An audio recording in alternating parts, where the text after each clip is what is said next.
Chapter 1. The Road.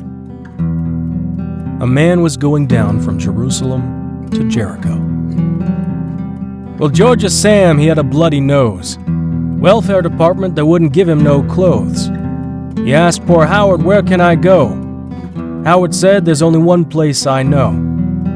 Sam said, "Tell me quick, man, I got to run." Old Howard just pointed with his gun and said, "That way down Highway 61. Highway 61 revised. Bob Dylan.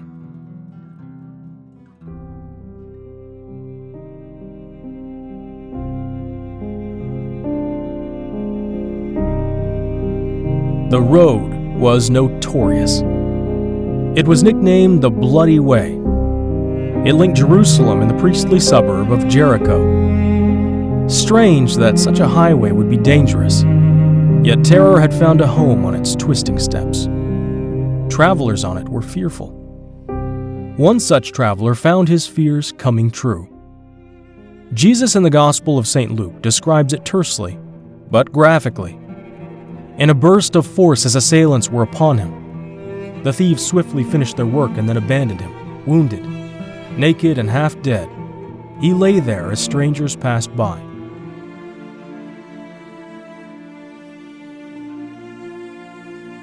First a priest, and then a Levite. He found little sympathy from either. Finally, a Samaritan, one considered a social outcast, stopped and from his meager supplies began the process of restoring life to the wounded man.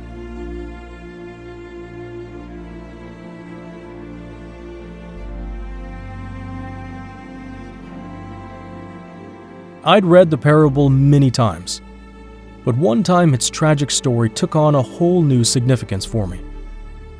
I began to picture a similar road, one I'd been on, one where I'd been wounded and left for dead.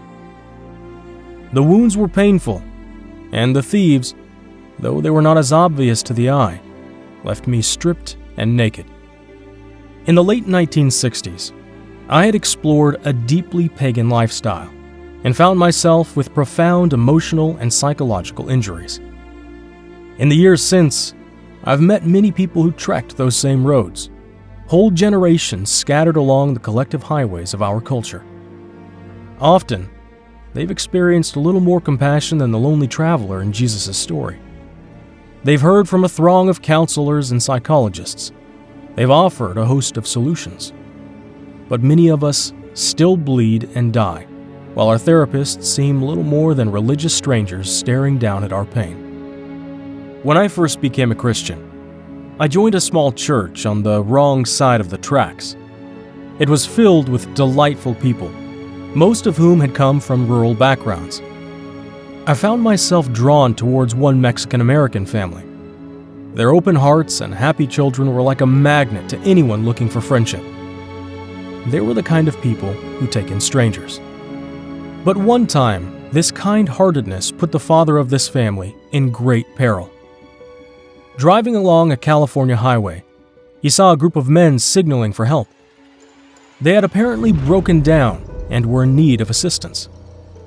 Being a compassionate man, and lacking what some would call wisdom, he pulled over to help them.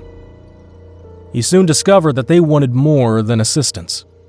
He was assaulted, robbed, and left severely wounded. His recovery was difficult. The memory of this man and his lovely family stick with me to this day. I still wonder how anyone would harm such a loving man. His tragic encounter left many questions in my own mind and a deepening sense of wariness about human nature.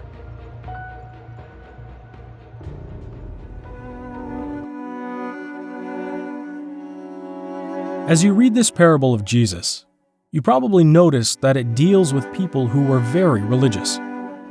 Religion is supposed to offer help for the afflicted. Frequently it does. And when it does, it should go by its more biblical name: true religion. The book of James says that true religion cares for widows and orphans and is not spotted by corruption. James chapter 1, verse 27. but it's very easy to be merely religious. That seems to be the trouble with some of the inhabitants of Jericho. Historical records claim that it was home to 12,000 priests. For some of its inhabitants, their religion was formal and lacked the power of true compassion. The priest and Levite, no doubt, lived there. You would think that a road linking two such religious cities would be safer. But religious places are not necessarily safe. My visit to the city of Jerusalem confirmed that. Here, where Bible history meets the face of modern politics, I found a sense of fear and foreboding. One of the most religious places in the world was also one of the most dangerous. There was good reason to feel fear on the bloody way. The priests and Levites, of course, could have been targets themselves.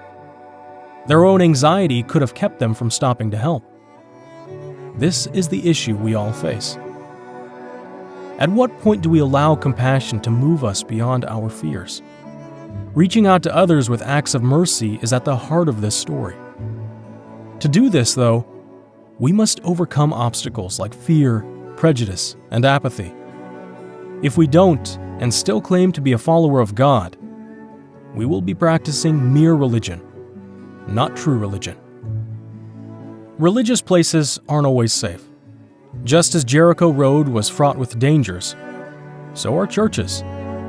Such places can be risky to one's emotional well-being if they're merely religious. Frequently, they're filled with wounded people seeking refuge, and wounded people can wound others. This wonderful parable challenges us to take risks.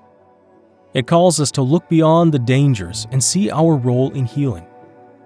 You may want to help others, yet your fears hold you back. You may not know where to begin. You wonder, what will happen to me if I try to help someone? Will I be hurt in the process? I've been hurt before and I don't want to be hurt again. Such worries might keep most of us from attempting such risky love. Let me suggest a first step by taking a closer look at Jesus' story. He described what the lonely traveler on the Jericho Road went through. He outlined in vivid details its violent process.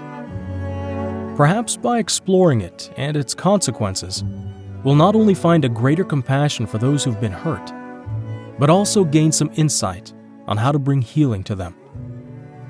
In the next 5 chapters, we'll take a closer look at the mugging and its results. Although this investigation may seem gruesome at times, it's part of the procedure that will lead us to real answers. There's good news ahead, but first the bad news.